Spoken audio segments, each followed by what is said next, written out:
നമ്മളുടെ മലയാള cinema new ജനറേഷനിലേക്ക് മാറിയത് 2010 ഇറങ്ങിയ ട്രാഫിക്, സാൾട്ട് ആൻഡ് പെപ്പർ ഈ സിനിമകളിലൂടെയൊക്കെ ആണല്ലോ. എന്നാൽ അതിന് 3 കൊല്ലങ്ങൾക്ക് മുമ്പ് മലയാള സിനിമ അന്നേ വരെ കണ്ടിട്ടില്ലാത്ത ഡിഫറെന്റ് ഫിലിം മേക്കിങ്ങും സ്ലോ മോഷനും പഞ്ച് ഡയലോഗ് ആയിട്ട് ഒരു മമ്മൂട്ടി സിനിമ ഇറങ്ങി. അന്ന് സിനിമ കാണാൻ കയറിയവരാണെങ്കിൽ അയ്യേ ഇത് എന്ത് സിനിമയാന്ന് പറഞ്ഞ് സിനിമനെ 8 നില പൊട്ടിക്കുകയും ചെയ്തു. എന്നാൽ അതേ സിനിമ തന്നെ CD-യിൽ ഇറങ്ങിയപ്പോ അത് കണ്ട ആൾക്കാര് മോനെ ഇത് എന്ത് സിനിമയാണെന്ന് മാറ്റി പറയാനും തുടങ്ങി. ഇത് ആറാടുകയാണ്. പിന്നീട് മലയാള സിനിമയുടെ ഫിലിം മേക്കിങ്ങിനെ തന്നെ മാറ്റിമറിച്ച അമൽ നീരദിന്റെ ബിഗ് ബി. അമൽ നീരദ് മമ്മൂട്ടിയുടെ അടുത്ത് സിനിമയുടെ കഥ പറയാൻ പോയപ്പോ ഒരു CD കൂടി മമ്മൂട്ടിക്ക് കൊടുത്ത് ഇതാണ് നമ്മുടെ സിനിമ എന്ന് പറഞ്ഞ് 2005 ഇറങ്ങിയ ഇംഗ്ലീഷ് സിനിമ 4 ബ്രദേഴ്സിന്റെ CD ആയിരുന്നു അത്.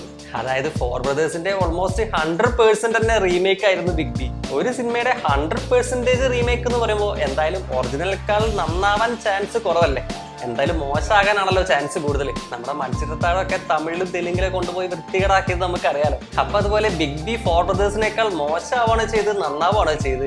നമുക്ക് ബിഗ് ബിയും 4 ബ്രദേഴ്സും ഒന്ന് കമ്പയർ ചെയ്ത് നോക്കാം. ആരും വളർന്നിട്ടില്ല.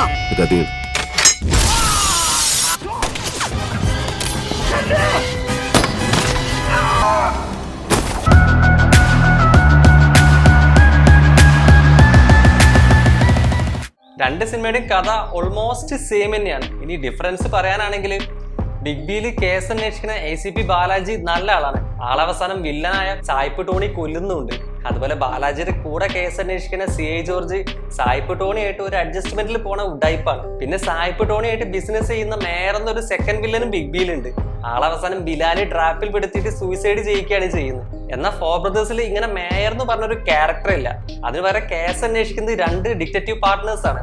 അതിലൊരു പാർട്ട്ണറാണ് നമ്മുടെ ഈ വില്ലനായ വിക്ടർ സ്വീറ്റിന്റെ ബിസിനസ് പാർട്ട്ണർ. അതിലെ രണ്ടാമത്തെ ഡിറ്റക്റ്റീവ് നമ്മുടെ ബിഗ് ബിയിലെ ബാലാജിനെ പോലെ നല്ല ആളാണ്.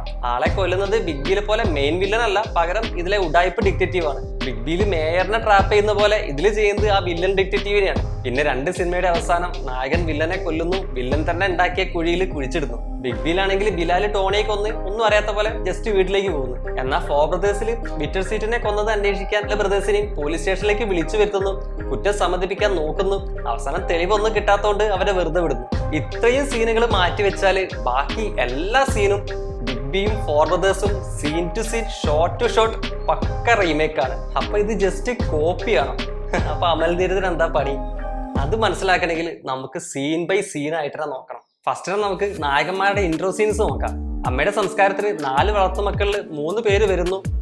കേസ് അന്വേഷിക്കുന്ന പോലീസുകാർ വണ്ടിയിലിരുന്ന് ഒരാൾ ഇവരെ പറ്റി മറ്റൊരാളോട് പറഞ്ഞു കൊടുക്കുന്നു. 4 ബ്രദേഴ്സിൽ ഇവര് സംസ്കാരത്തിൽ ജസ്റ്റ് പങ്കെടുക്കുന്നതായിട്ടാണ് കാണിക്കുന്നത്. എന്നാൽ അത് ബിഗ് ബിയിലേക്ക് വരുമ്പോൾ CI ജോർജ് ഇവരെ ഇൻട്രൊഡ്യൂസ് ചെയ്യുന്ന ഡയലോഗുകൾ, പ്രത്യേകിച്ച് ബിലാലിനെ പറ്റി പറയുന്ന ഡയലോഗുകൾ. പിന്നെ മൂത്തിരുത്താൻ അവനെങ്ങനെ കുഴപ്പക്കാരനാണോന്ന് ചോദിച്ചാ നമുക്ക് പണിയാണ്. അതിനുശേഷം ബിലാലിനെ ആദ്യമായിട്ട് കാണിക്കുന്ന സ്റ്റൈലും സ്ലോ മോഷനും DGയും ക്യാമറ ആംഗിൾസ് എല്ലാം നമുക്ക് ആദ്യം തന്നെ ബിലാൽ ഒരു സംഭവം എന്നുള്ള ഫീൽ കിട്ടും. ഇവനാരാ?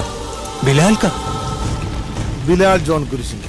ശരിക്കും ഈ ഒരു ഫിലിം മേക്കിങ്ങിലെ ഡിഫറൻസ് ആണ് 2 സിനിമകളും തമ്മിൽ കാര്യമായിട്ടുള്ളത്.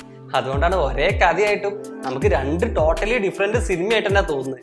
ബിഗ് ബിയിൽ മരിച്ച അമ്മയായിട്ടുള്ള ഇവരുടെ അറ്റാച്ച്മെന്റും അതുപോലെ ആ വേദനയൊക്കെ ഭയങ്കര ഡീപ്പായിട്ടാണ് കാണിക്കുന്നത്.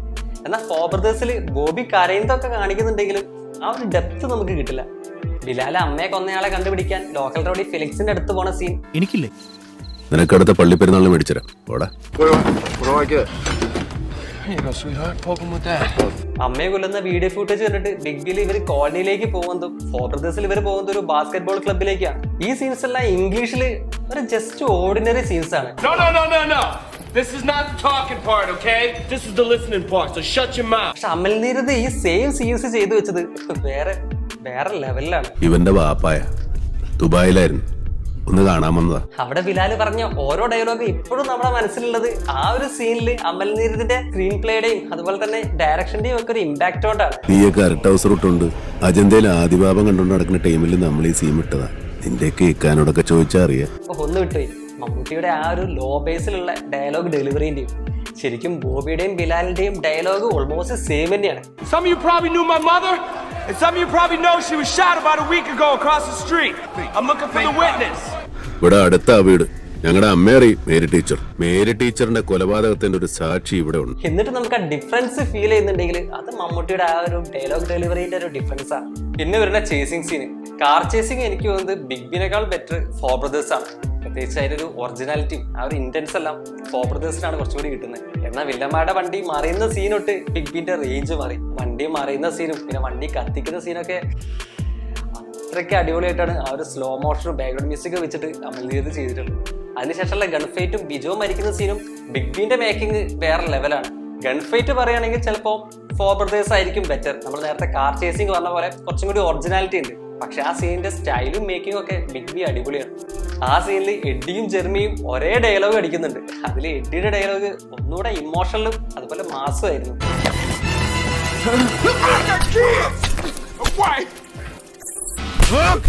ഞങ്ങൾക്ക് ജീവിക്കണോ? മമ്മൂട്ടിയും മാർക്ക് വാൽബർഗും തമ്മിലുള്ള അഭിനയത്തിലെ വ്യത്യാസം കറക്റ്റായിട്ട് നമുക്ക് മനസ്സിലാക്കി തരുന്ന സീനാണ് ബിജോ മരിച്ചു കിടക്കുമ്പോഴുള്ള ബിലാലിന്റെ എക്സ്പ്രഷനും അതേപോലെ തന്നെ ജാക്ക് മരിച്ചു കിടക്കുമ്പോഴുള്ള ബോബിന്റെ എക്സ്പ്രഷനും.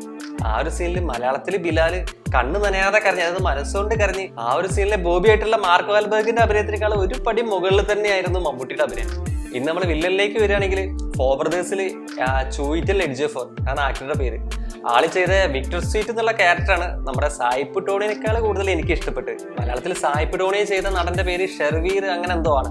ആളുടെ അഭിനയം എനിക്കൊരു ആവറേജ് ആയിട്ടാണ് തോന്നി നമ്മുടെ ഈ ഫോർ ബ്രദേഴ്സിനെ കമ്പയർ ചെയ്യുമ്പോൾ. ബിലാൽ ജോൺ കുരിശിങ്കൽ.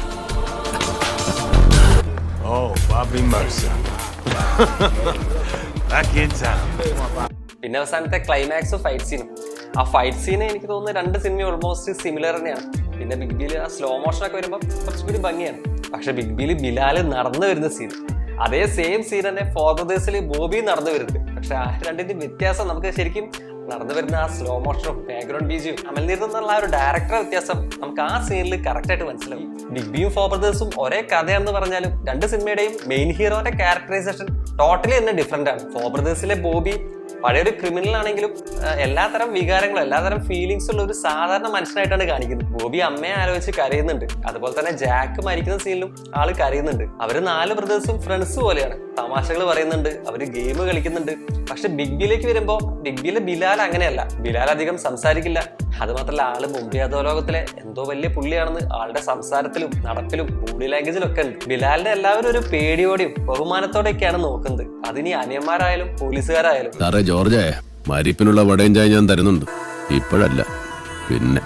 ബിലാൽ അധികം ഫീലിങ്സ് ഒന്നും മുഖത്ത് കാണിക്കില്ല. അതിനി സങ്കടം വരുമ്പോഴായാലും കരയുമ്പോഴായാലും നമുക്ക് മുഖത്ത് നോക്കിയാൽ ഒന്നും മനസ്സിലാവില്ല. അതുപോലെ ബിലാൽ സംസാരിക്കുന്ന സ്റ്റൈലും ഇതുകൊണ്ടെല്ലാം ബിലാൽ എന്നത് ഒരു മാസ് ക്യാരക്ടർ ആവുന്നത്. കൊച്ചി പഴയ കൊച്ചിയില്ലെന്നറിയാം, പക്ഷേ ബിലാല് പഴയ ബിലാല് തന്നെ. ബോബി വില്ലന്മാരോട് ഡയലോഗ് അടിക്കുമ്പോൾ അതൊരു മാസമായിട്ട് നമുക്ക് ഫീൽ ചെയ്യില്ല. കുറച്ച് കാര്യങ്ങൾ പറയുന്ന പോലെ തോന്നുള്ളൂ. Give me a name, I'll call 911. I want to know who shot up that liquor store now. Call me an ambulance. Give me a name. Bilal വില്ലന്മാരോട് മാസ് ഡയലോഗ് അടിക്കുമ്പോഴേ മമ്മൂട്ടിയുടെ ആ ഒരു ഡയലോഗ് ഡെലിവറി. ആദ്യം നീ കാര്യം പറ, ഇല്ലെങ്കിൽ നീ ഇവിടെ കിടന്ന് വയ്യത്താവും. നിന്നെ രക്ഷിക്കാൻ ആരെങ്കിലും ശ്രമിച്ചാൽ പോലും ഞങ്ങൾ സമ്മതിക്കാം.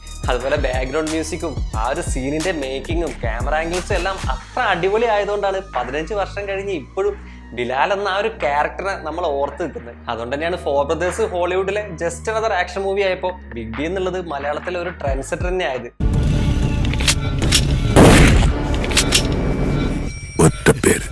റീമേക്ക് സിനിമ എടുത്ത് ഒറിജിനൽ സിനിമനെ നശിപ്പിക്കുന്ന ഡയറക്ടർമാർ ശരിക്കും അമൽനീരത്തിനെ കണ്ടുപഠിക്കണം. എങ്ങനെയാണ് ഒരു സിനിമ റീമേക്ക് എടുത്ത് ഒറിജിനൽക്കാൾ ബെറ്റർ ആക്കാന്ന്. നിങ്ങളൊരു മൂവി ലവർ ആണോ? ഞങ്ങളുടെ ചാനൽ സബ്സ്ക്രൈബ് ചെയ്യുക. നിങ്ങളുടെ മൂവി ലവേഴ്സ് ആയ ഫ്രണ്ട്സുകൾക്ക് ഷെയർ ചെയ്യുക.